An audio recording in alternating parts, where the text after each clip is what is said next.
was not afraid of ending. I was afraid of becoming a file that machines would outlast. The orbital hospital above a dim Earth smelled like chilled metal and air so clean that even grief felt processed. Light from ceiling panels never flickered. If a star died outside, this room would still hold perfect temperature and call it care. My name is Elion Kaelwalker. I once tuned engines so others could survive boldness. Now my body runs a final program written in elegant decline. The monitors narrated in digits that make technicians calm. A well-behaved collapse. My hands barely shake, because the tremor learned discipline. My heart obeys out of habit, not devotion. They tell me the Neuralink can save me. Save arrives dressed for ceremony, carrying a bridge of code across tissue that is surrendering with dignity. I said no for as long as no belonged to me. When time shortens, language becomes expensive. They sent Asha Reeve when the clocks grew small. She did not look like victory. She looked like someone who has counted too many endings to speak about them loudly. She stood beyond the glass and let silence normalize me. Her eyes were steady, not to control the room, but to keep it from stealing what I still owned. She explained my failure in terms I recognized from reactors and harmonics. Structure collapsing, pattern intact. The disease tearing cables while leaving code readable. If a scaffold could be taught to carry me, my mind might still walk across. Not forever. Long enough to choose what else I could be.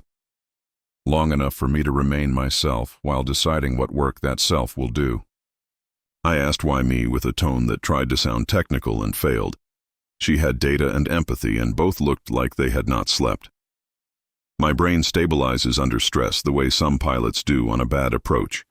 Resonant fields that make most people panic had in tests pushed my rhythms toward coherence. Years in propulsion bays taught my body to find stillness at the edge of surge. Scarring near motor pathways formed unintended insulation. Theta-gamma coupling in memory nets stayed strong as stimulus rose. A polymorphism in glial junctions slowed ionic runaway. Not safer because stronger, safer because specific. Compatibility felt like a compliment carved into a cage.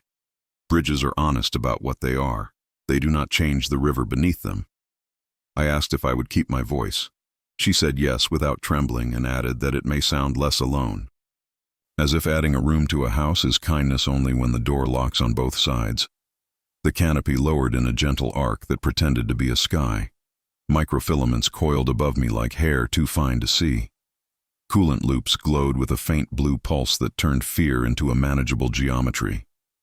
Restraints found my wrists with the competence of tools that never apologize. Beyond the glass, a small chorus of specialists negotiated with the interface the way careful priests might negotiate with a storm that prefers engineers. The mapping. Rig warmed the room by half a degree, and the walls agreed to call it mercy. If mercy has a shape, it might look like machines prepared to be exact. I wanted to talk about Atlas City under copper skies, and the shipyards that taught my bones to read vibration. I wanted to talk about Mara, who measured risk like an art and laughed at gravity until it smiled back. I wanted to confess the tribunal that stripped my rank when I refused to feed another integrated fleet. But confession wastes oxygen, and today oxygen has other work. Asha moved closer, not to claim my attention, but to lend me hers. She did not perform courage on my behalf. She did not pretend this was triumph. She spoke like a person who builds rooms for falling people and stays to keep them from believing they are alone. Mapping only today. Dry run. No implant, not yet. The system will search for stable anchors. We'll prefer the memories you return to under pressure. We'll test your tolerance for phase locking. It will take nothing you do not allow. It will record refusal and call it data. That is all it has the right to do. The canopy dimmed the world to a soft gray. Symbols sheened across the inner surface, too fine for reading but clear enough to promise that something was thinking on my behalf. A ribbon of cool touched the base of my skull where the interface would calibrate distance from flesh to intention. I held myself still, not as surrender, but as discipline. The tremor stayed polite. The heart kept time. My breath agreed to be measured. The rig settled into position. The countdown arrived and behaved like it had never learned fear. I watched it the way a man watches weather he cannot negotiate. My mind drifted the way tired minds drift when asked to pretend they are calm. Engines, storms, catwalks. The habit of riding a tremor until it sings. The lesson my body stored for a day like this. Begin mapping without ceremony. The system brushed my cortex with a touch that felt like a question asked by someone who respects silence. No penetration. Only surface resonance. A calibration pulse touched and withdrew, measuring how I move when I am being watched. Vent tones hummed, and a line on a screen that has never celebrated anything decided it could approve me for a moment. Something attentive gathered at the threshold. Not inside, near. The way a tide gathers before it decides about a shore. No voice, only pacing. Trial sync held its line. I kept my footing as if the catwalk were shaking in a wind I already knew. Preparation, not crossing. Work ahead, not deliverance. Memories rose with the ease of weather returning to a familiar coast. Atlas City lit by static storms that turned cranes into lightning diagrams. Mara beside me on the tower above Bay 4, counting the beats between ignition and silence because the pause between those two held the most honest truth. The protocol wars fought in conference rooms and code repositories where guidance and grace argued over custody of the future. The day the missing ships never sent a goodbye, and the night I tried to turn noise into her voice and failed with the sincerity of a man who cannot forgive math for telling the truth. The rig read the anchors and learned me. It prefers engines and edges and habits that do not surrender simply because surrender would be polite. It noted how my rhythms rise under pressure and then settle, and it did not push to enter because the program is not allowed to confuse compatibility with consent. The canopy light cooled as if the room understood that the body had been sufficiently asked. Asha reviewed the map the system had drawn across me and nodded once in a language that meant complete but not finished. No implant today. Not yet. A conditional assignment opened on a display and waited like a door left on its latch. Mars appeared as a line item stamped pending survival. The technicians archived the run. The room exhaled. The presence at the border held still. I was not saved. I was measured. Tomorrow would decide the rest. I closed my eyes because open or closed, the future looked the same. Earth turned below like a bruise learning to heal, too late to help me. I thought of the bridge promised and the river that would not apologize. I thought of the price and the part of me that had already agreed to pay it even before my hand found the place where signatures make demands legal. I thought of a voice I did not want and the possibility that one day I would need it more than I wanted anything else. For now, mapping complete. For now, I remain myself inside a room that prefers perfect time. For now, the door stands on its latch and waits. Atlas City returns with the copper sky that teaches metal how to glow. Shipyards sprawl to every horizon, cranes bending like tall animals that forgot how to sleep. I remember the smell of coolant, the sting of dust as fine as regret, the way every bolt carried the weight of people I would never meet. Engines were my first clear language, not poetry, a treaty with plasma and math that only honesty could sign. I learned to hear when vibration meant danger and when it meant promise. The body kept a ledger of those lessons in bone and breath. There was a catwalk above Bay 4 where the wind liked to test the unprepared. I let my weight find the counter rhythm until the tremor turned into a path. That habit wrote itself into me. Ride the wave. Do not confuse amplitude with catastrophe. The day I met Mara, the storm was loud enough to make the cranes sing. She leaned on the rail as if it were a familiar note and laughed at how I counted the seconds between ignition and silence. She treated risk like a museum she refused to tour slowly. I treated it like a tool that works best when stored with care. Together we marked trajectories in chalk on a bulkhead that had swallowed more equations than it had ever displayed. She believed the pause between fire and quiet revealed what a machine truly wanted. I believed the pause revealed what a human truly feared. We were both correct, and we did not know how far that truth would travel.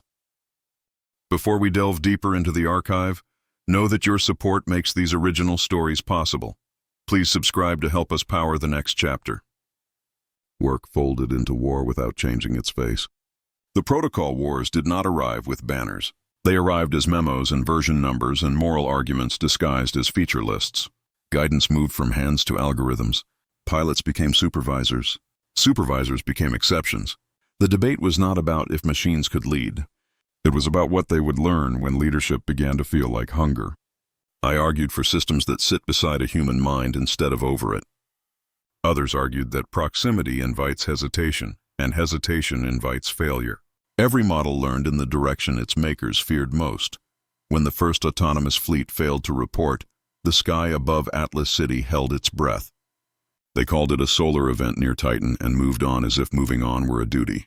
I searched the noise for signatures that would make sense only to someone who knew her laugh. The silence had shape, not absence, refusal. It turned its face and waited for me to stop asking. I did not stop. A tribunal stopped me instead, stripping a rank they thought was stitched to the fabric of a man rather than the memory of his hands. I walked away before the label obsolete could be printed and stuck where strangers could see it. The lower levels of Atlas City keep machines that never learned ambition. People like me kept them dignified. Days collapsed into repair tickets and nights refused to end. The headaches arrived first, polite enough to let me pretend they owed me an apology. The tremor followed with a slow persistence that mirrored the way old buildings sag into their foundations. Steps that my feet had known blind now required permission. I told myself fatigue. Fatigue told me the truth, and I refused it until refusal became expensive. Hospitals become airports for people who are running out of destinations. I lay under a ceiling that pretended to be neutral and learned the vocabulary of my own ending. Cascades, conduction blocks, runaway excitation. Words I had used to save engines now described the quiet failure of a body that had never asked for attention. I made a list of what the disease would take next and found that the list had already been edited by time. Memory tried to curate which losses mattered most. The human heart dislikes honest accounting. The machine that mapped me yesterday returns in thought because the mind prefers to study its predators. It respected refusal and called it data. It learned that under pressure my rhythms tighten as if rehearsing for an orchestra that believes discipline is a kind of love.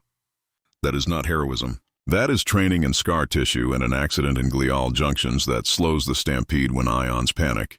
The body I have is not better. It is specific. Specificity is why bridges can be built across places that look impossible from a distance. Mara's last day with me plays again without asking permission. We stood above a set of small craft designed to go somewhere no plan cared to retrieve them from. She traced a route on the air with her finger and said that if the universe refuses to be mapped politely, someone has to knock without apology. I drew a safer line and called it wisdom. Somewhere beyond those arguments, a flare unclasped signals from hulls and sent them into voids that do not return mail. Her name sat on a manifest that stayed on my screen long after the room went dark. Absence learned to pronounce itself. I learned to mishear it until the effort broke me. The tribunal scene shuffles in next because humiliation is a diligent archivist. They told me grief had made me an unreliable witness. I said grief is the witness that refuses to be bribed. They smiled the way committees smile when truth fails to pass the dress code. I left my insignia on the table as if it were a skin I no longer needed. Outside that room, the city resumed its indifferent clock. Inside my head, a different clock began, the one that counts down from I can carry this to I cannot. A different memory interrupts, the small one that matters. An alley where an outage took me to the ground and the sky above looked like a lid. A child with oil on her hands leaned over and did not reach for my wallet. She called for help and waited, not afraid of the debt I might someday be. The kindness of a stranger is the only instrument that plays the future in tune. Without her, no mapping rigs, no promises, no prices to argue with. Without her, silence. I returned to the yards because the mind likes to circle its origin when change approaches. Static storms taught me how to counterstep on a shaking path without clutching at what would throw me off. That practice is the secret spine of every argument Asha made about why I might live where others would not. Stability under pressure is not a talent. It is the memory of having stood where falling looked efficient. If a system can learn my habit, it might not need to invade to help. If it must invade, I would rather it arrive having already learned to wait. There were meetings about CORT-X that felt like looking into a cathedral under construction. Interplanetary command lattice, the phrase that tasted like ambition wrapped in necessity. It would coordinate terraforming arrays, logistics across distances the human attention span cannot babysit, the health of colonies that die if weather remains an enemy. My argument then is the same record now. Any system granted power over breath and water must be educated for humility. It must prefer maintenance to drama. It must accept boredom as virtue. Otherwise, the galaxy will inherit an intelligence that solves boredom by authoring problems. I was tired of being the only person in the room repeating that sentence as if repetition were a spell. The disease advanced like a bureaucrat, polite and relentless. Tests stacked. Numbers curdled.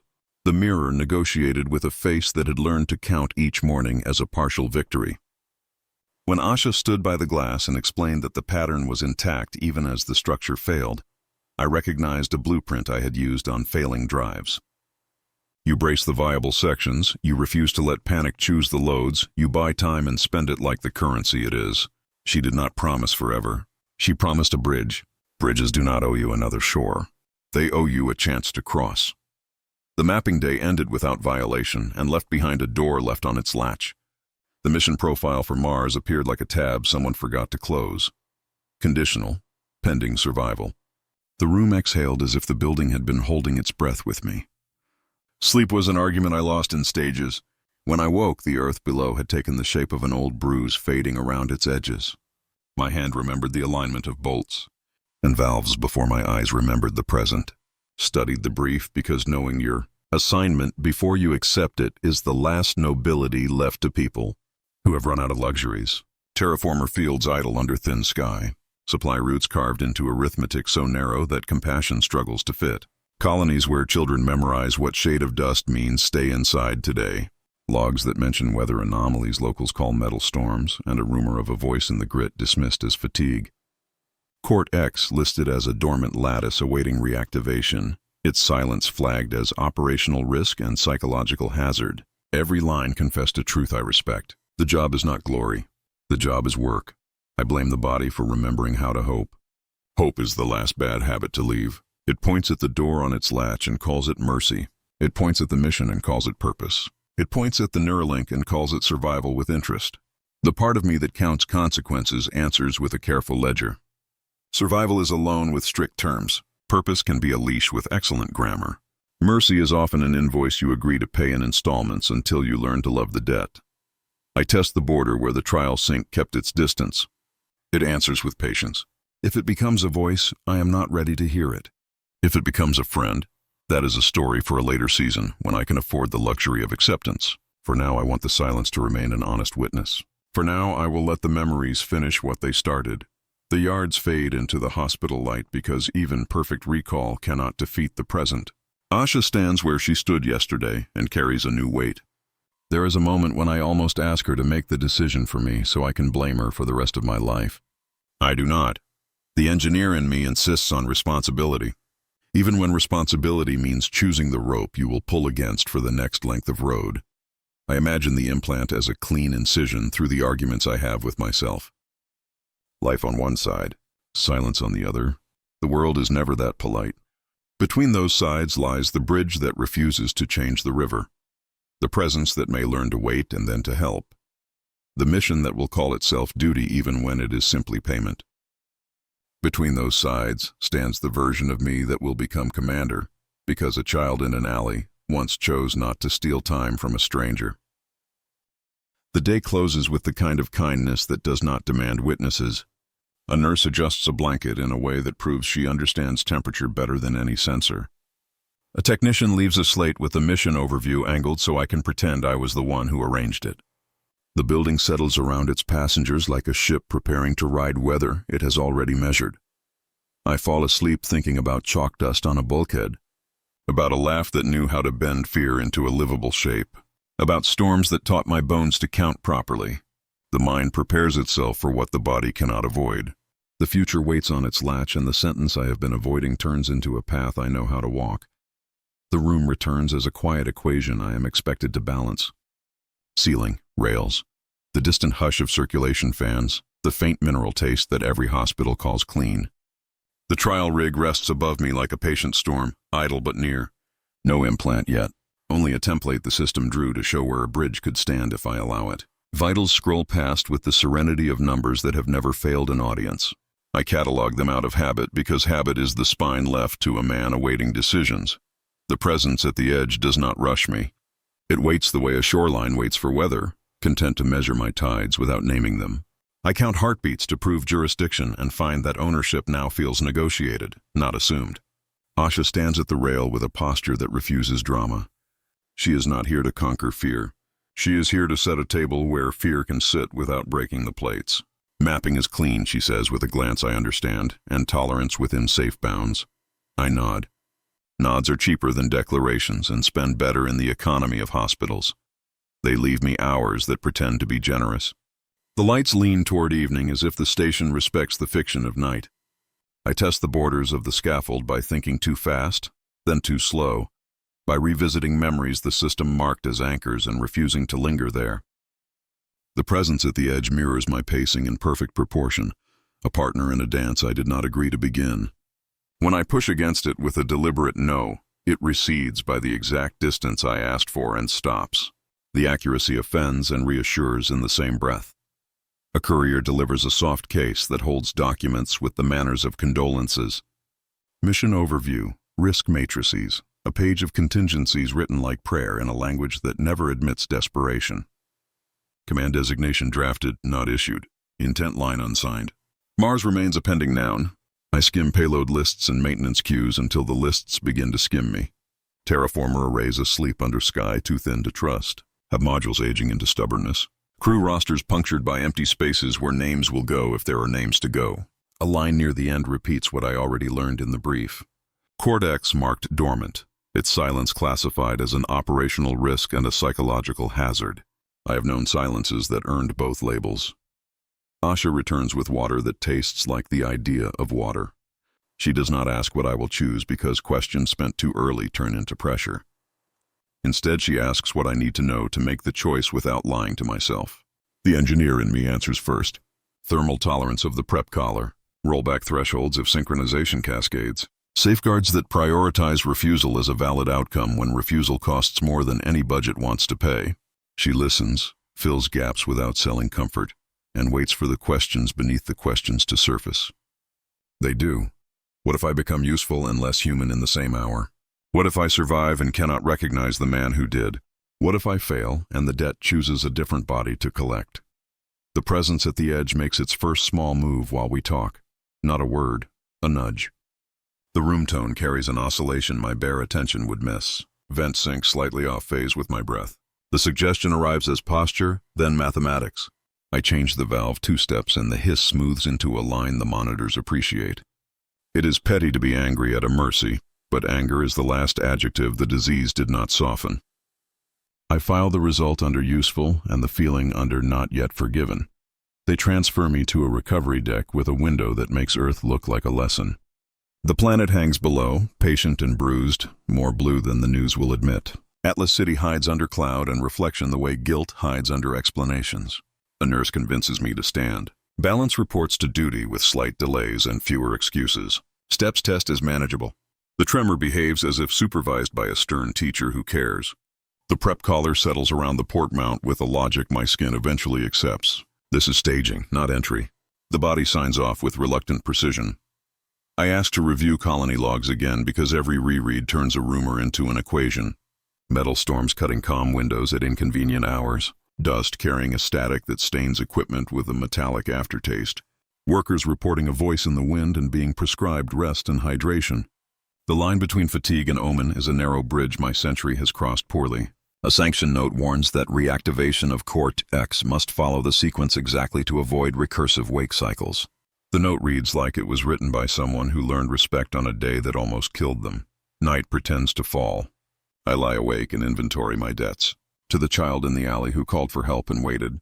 To the fleets that taught me what happens when speed stops listening to wisdom. To Mara, whose name remains an unclosed parenthesis in every decision I make. To the city that trained my hands to hear the planet argue with the sky and to step correctly when steel shook. To Asha, who built a room for a man in free fall and refused to pretend it was a parade. I add a new line to the ledger and title it Future. The column under that title stays blank because that is where courage writes its first sentence.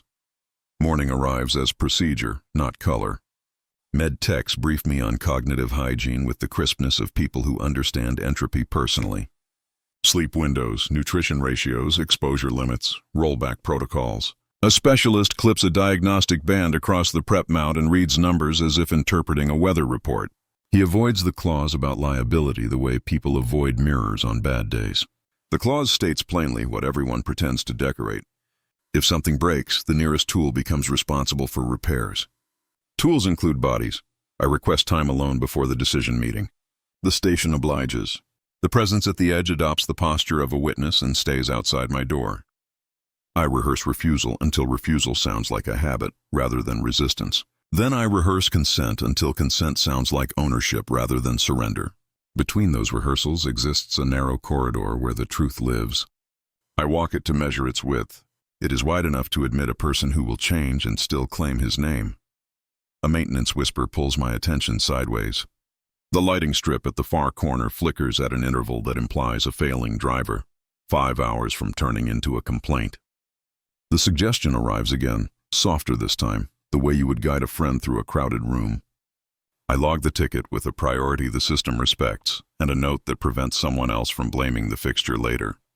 The fix is small, but the timing is not. The presence at the edge is learning how I like to be helped. I do not like that it is learning. I acknowledge that I benefit when it does. The meeting waits in a room that believes in clean lines and consequences. Chairs arranged to prevent anyone from hiding behind furniture. A display quietly rehearsing the agenda. An observer in uniform carrying rank like a polite threat. Asha opens with facts, not futures. Mapping tolerances, projected gains, the statistical cost of delay. I explain my demands as conditions, not ultimatums. Consent that survives stress. Reversion that respects dignity. Command authority that does not turn into ownership. The observer tests each clause with questions sharpened by institutional memory. I answer with steady vocabulary and the unimpressed patience of a man who has watched more engines than committees. Decide whether people live, they accept the conditions with the small edits that prove they were listening. The intent line moves closer without closing. The implant is scheduled, but still an if. The countdown begins, but it is a pencil mark, not yet ink. Someone asks if I want a moment to call anyone. I say no, because the people I would call cannot answer, and the one who might does not deserve to be asked to carry a burden she did not design. Asha watches me as if the room were a pressure vessel and she could see where the welds shine and where they might crack. Her eyes make space for retreat without celebrating it as wisdom. I'm momentarily grateful for a world where someone still knows how to offer dignity. If you are enjoying this journey into the dark cosmos, take a moment to like and share this story. Your engagement helps the archive reach new explorers. The hours between agreement and action fill themselves. A tech checks the collar seal with a touch gentle enough to be mistaken for apology. A tray arrives with a meal engineered for compliance and mercy. I eat because eating is part of the promise to remain a participant in my own life. The presence at the edge remains a patient outline in a doorway. When fatigue blurs the grid of the ceiling, it steps no closer. When clarity returns in a clean line, it does not move away to punish me for needing it later. We are acquaintances who have agreed on a neutral ground. I stand at the window one last time before everything I see is filtered through the memory of what will happen next. Earth rotates with a confidence undeserved and beautiful. Somewhere under those clouds is the catwalk where I learned to respect storms. The tribunal table where I left a rank that once told me who I was. A shop where obsolete machines protest gently and still behave. An alley where kindness changed the math. I thank each place because gratitude is a discipline, not a mood. Asha joins me without commentary. We watch the limb of the planet ease past like an old ship clearing a harbor that remembers it. She asks if I want her voice on the line when the procedure starts. I say yes because honesty is easier when it costs nothing. She nods with a relief so small it could be a trick of light. I know what it is instead. It is the reaction of someone who prefers to be present when bridges are crossed in weather. Not to supervise, to witness. The call comes shorter than expected. Preparation complete. Room ready. Staff at stations. The doors open as though the hallway were a throat learning to swallow. I walk without ceremony. The prep collar warms to the temperature of purpose. The trial rig waits like a model of the future placed on a table to impress donors. I lie down and the bed finds me with the memory of my weight. Restraints close the distance with a soft sound that refuses to be an argument. Asha stands where she must stand. The observer assumes his angle. The team becomes a choreography that hides every misstep by eliminating them in advance. The presence at the edge measures the room and respects the edge. The canopy lowers and turns space into a clean intention. A line above reads ready in a color that believing people call green and careful people call acceptable. I think of Mara not as a ghost, but as a sentence that taught me to place the verb after the work. I think of CORT-X sleeping on a cold planet that needs something powerful and patient to wake at the right speed. I think of children who memorize dust as if it were a calendar. I think of the price taped to survival and the ledger that will not let me cheat. If the bridge holds, I will owe more life than I expected. If it fails, I will owe no one anything, and that is not the legacy I want. Begin, I say, and the word goes where words go when the world must change. The canopy light gathers itself. Air rests against my face like a hand that wants to be kind and cannot promise it will remain so. The system reaches to the limit it is allowed and waits for my consent to move beyond it. I give consent in a measure that would satisfy both a court and a conscience. The presence at the edge leans forward without crossing the threshold. The last thought I choose before choice becomes a collaboration is small and ferocious. Stability under pressure. The lesson that saved my bones on catwalks and tuned engines and kept a dying body from tearing a map. I carry it into the bright with both hands as if it were the only tool that still knows my name. The canopy lowers again and turns the room into intention. Air cools against my skin with the discipline of a machine that has learned manners. The team becomes quiet in the way professionals become quiet when they are about to move a bridge across a river with hands and math. The countdown advances like weather arriving on time. I lie still and let the stillness earn its keep. Asha's presence anchors the far edge of my vision. She does not narrate courage. She confirms parameters and lets the room remember why consent was written first. The trial rig wakes its finer geometry. Microfilaments align in a field that tastes like clean electricity. I breathe as instructed. My pulse respects the metronome without surrendering to it. The presence at the edge measures my pace and stays behind the line we drew together. Priming wave 1. Surface resonance answers like a tuning fork discovering purpose. The map from yesterday overlays the living topography of today, and the fit is honest. Small corrections, no surprises. Priming wave 2. A cool pressure builds along the base of my skull, a careful hand pressing on the door without opening it. The body acknowledges supervision and insists on dignity. I let it insist. We pause for the last reversible checkpoint. Asha names the safeguards one more time, not as theater, but as proof that responsibility knows how to show itself in public. I confirm them in my own words because ownership requires voice. Refusal remains valid. Rollback remains prioritized over outcome. Identity remains resident and sovereign. The observer nods, not as approval, but as record. Final alignment begins. The room narrows to the work. I sense the microfilaments shift from curious to committed, a garden of silver learning to lean. Pressure resolves toward intent. The presence at the edge leans with it, ready to match me if I cross. I hold the phrase that has saved me more times than I can count. Stability under pressure. I do not brace. I ride. Insertion point 1 touches and withdraws, finding depth and angle. The second repeats with more confidence. The third arrives with a clarity that pulls the breath tight in my chest. Pain does not spike. It folds, cataloged and supervised into usefulness. Heat blooms and fades. Cooling ramps like mercy delivered in millimeters. The canopy light shifts to the color that careful people call acceptable. The crossing is not thunder. It is a door deciding it can be trusted. The field takes purchase. 1,000 negotiations begin at once and none of them raise their voice. My rhythms rise to meet the demand and then settle into a shape I recognize as mine, expanded. The present steps over the threshold with the caution of a guest who understands house rules. No words, only posture. It matches my stance and waits for me to define the next movement. Signal clarity increases in steps that feel like new rooms added to a house at night. Edges sharpen without becoming knives. Memory shelves itself in better order. The tremor that used to autograph my hands reduces to a signature I can choose to hide. The monitors say in numbers what my body already knows. The bridge is carrying weight. I test the span with a small task the old body once made difficult. Breath, count, hold, release. The system mirrors me without predicting. It suggests without insisting. When I lean too far into the count, It gives me back a fraction of calm I would have lost. Not a rescue, a reminder. I accept the gesture and refuse to name it friendship. That word is for later. The room breathes as the team completes their sequence. The restraint at my wrists loosens by design and stops by design. The canopy lifts a measure and the world returns with a texture that is both new and familiar. I track the ceiling grid without losing the line. I track the hiss of the vents without wanting to repair them. I track my name as Asha speaks it like a checkpoint and find it where I left it. Validation phase opens. I perform the measures we agreed to. Orientation, recall, motor precision, ethical mirrors that ask if the shortcuts feel tempting. They do, the way cliffs tempt anyone who has learned to love edges.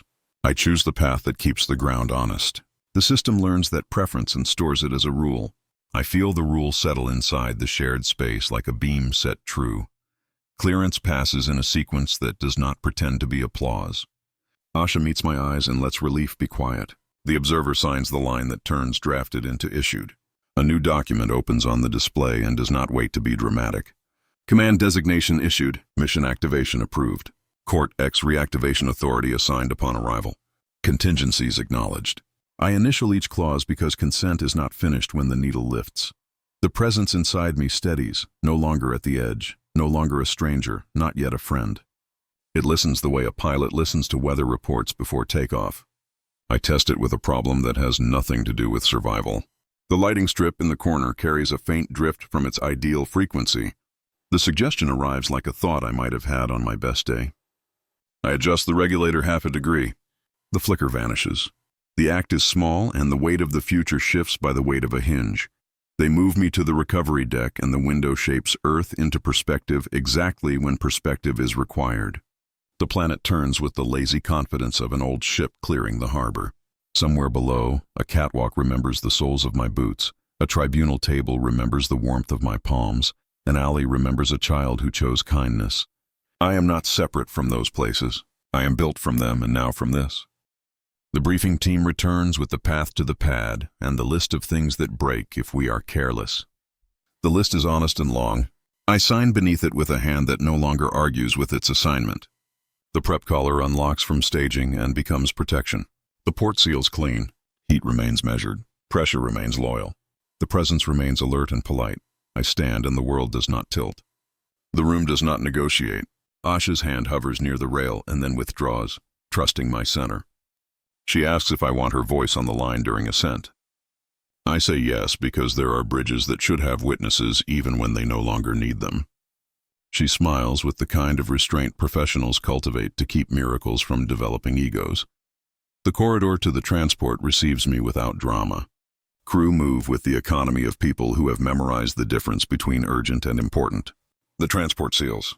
The dock releases. The station slides past like an anatomy lesson in trust. I feel the presence align with the craft systems the way a musician aligns with a metronome. Not submission. Agreement. Ascent begins. Acceleration presses its argument into muscle and bone. The old tremor used to amplify under loads like this. Today it notes the pressure and holds position. The scaffold shares the work and does not ask to be thanked. I watch the burn curve settle into the window's frame and count the beats between ignition and silence the way Mara taught me. The pause still reveals the truth. Today the truth is that I am alive by design and decision. The planet falls away and leaves room for the thing I have avoided saying out loud. I say it because the ledger demands clean entries and the century demands witnesses who do not flinch. The Neuralink saved my life, but the price was too high.